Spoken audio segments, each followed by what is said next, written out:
Hello everyone, Radhe Radhe. अनंत फल देने वाली अनंत चतुर्दशी का व्रत 2025 में 6 सितंबर दिन शनिवार को रखा जाएगा। अनंत चतुर्दशी के दिन गणेश भगवान के साथ साथ श्री हरि विष्णु भगवान और माता लक्ष्मी की अनंत स्वरूप की पूजा की जाती है। और जो लोग अनंत चतुर्दशी का व्रत करते हैं, पूजा करते हैं, उन्हें अनंत गुना फल प्राप्त होता है। अनंत चतुर्दशी के दिन सुबह जल्दी उठें, स्नान आदि करके आप अपने मंदिरों में पूजा पाठ कर लें।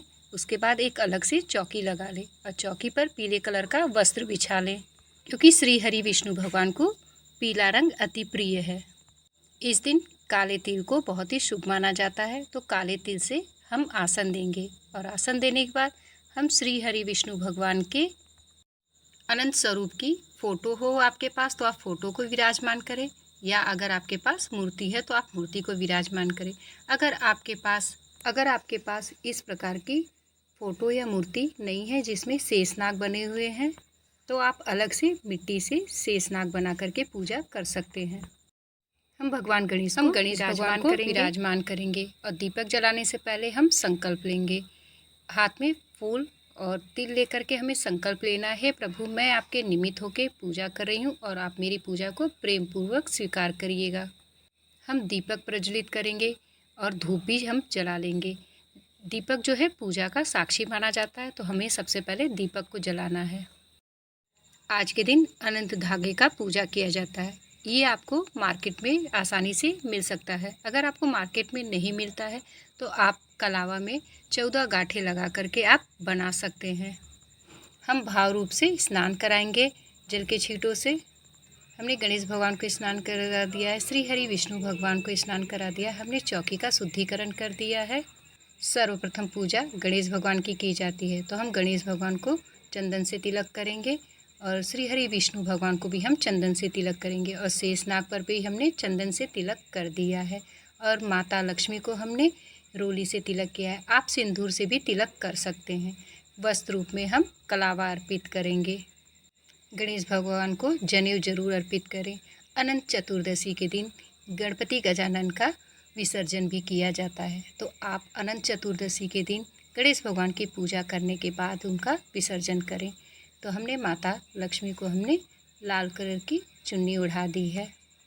अब हम फूल समर्पित करेंगे। आपको जो भी फूल मिल जाए आप समर्पित कर सकते हैं। अगर आपको लाल फूल मिल जाए तो आप माता लक्ष्मी को, गणेश भगवान को लाल फूल ज़रूर समर्पित करें, या आपको जो भी फूल मिल जाए आप वो फूल समर्पित करें। गणेश भगवान को दुर्वा समर्पित कर दिया है। अनंत चतुर्दशी के दिन आप गणेश भगवान को दुर्वा जरूर समर्पित करें। आप 21 बंच की दुर्वा भी गणेश भगवान को समर्पित कर सकते हैं। अब हम भोग समर्पित करेंगे, तो भोग में हमने गणेश भगवान के लिए मोदक का भोग लगाया है। उन्हें गणेश भगवान को मोदक अति प्रिय है। हम श्री हरि विष्णु भगवान को भोग समर्पित करेंगे। देखिए, गणेश भगवान के भोग में तुलसी जी नहीं रखी जाती, और हमने श्री हरि विष्णु भगवान को भोग में मीठे का भोग, फल का भोग और ड्राई फ्रूट का भोग लगाया है, और हमने भोग में तुलसी जी रख दी है। और हम श्री हरि विष्णु भगवान को भी तुलसी जी समर्पित करेंगे।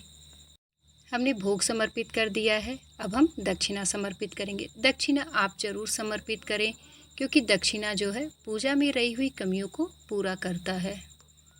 अनंत चतुर्दशी के दिन आप व्रत कथा जरूर पढ़ें। तो फ्रेंड्स, व्रत कथा पढ़ने के लिए हमें 1 लोटा जल रखना है और अपने हाथ में फूल और तिल लेकर के हमें व्रत कथा पढ़नी है। व्रत कथा संपन्न होने के बाद हम फूल और तिल श्री हरि विष्णु भगवान को समर्पित कर देंगे और थोड़े से तिल हम जल के लोटे में डाल देंगे और हम गणेश भगवान की आरती करेंगे। गणेश भगवान की आरती करने के बाद हम श्री हरि विष्णु भगवान की आरती करेंगे। अगर आपको आरती नहीं आती है तो आप ओम श्री कृष्णाय वासुदेवाय नमः, ओम श्री कृष्णाय वासुदेवाय नमः इस मंत्र का जाप कर सकते हैं। हम अपने हाथ में थोड़ा सा जल ले करके हम चौकी पे 3 बार वार देंगे। हमारी पूजा इस तरीके से संपन्न हो जाएगी। और पूजा संपन्न होने के बाद हम प्रभु से क्षमा प्रार्थना करेंगे। हे प्रभु, मैंने आपके निमित्त होकर आपकी पूजा की है और आप मेरी पूजा को स्वीकार करिएगा और अपनी असीम कृपा मेरे परिवार पे बनाए रखिएगा। ये जल है, ये हम सूर्य देवता को अर्घ दे देंगे और ये भोग प्रसाद कुछ देर के बाद हम परिवार वालों में बांट देंगे। शाम के समय भी हमें चौकी पे दीपक जलाना है, पूजा करनी है और हमें चौकी को दूसरे दिन उठाना है। और जो हमने अनंत धागा बनाया है वो दूसरे दिन हमें अपने सीधे हाथ में पहनना है। और आप ये अनंत धागा अपने परिवार के जितने भी सदस्य हो उनके लिए ये धागा बनाएं और उसके बाद दूसरे दिन पूजा करने के बाद आप अपने परिवार के सभी सदस्यों के सीधे हाथ में उसे पहना दें। अगर आपको अनंत चतुर्दशी की ये पूजा विधि आपको थोड़ी भी आपके लिए यूज़फुल हो तो प्लीज़ चैनल को लाइक करिए। आप सभी को राधे।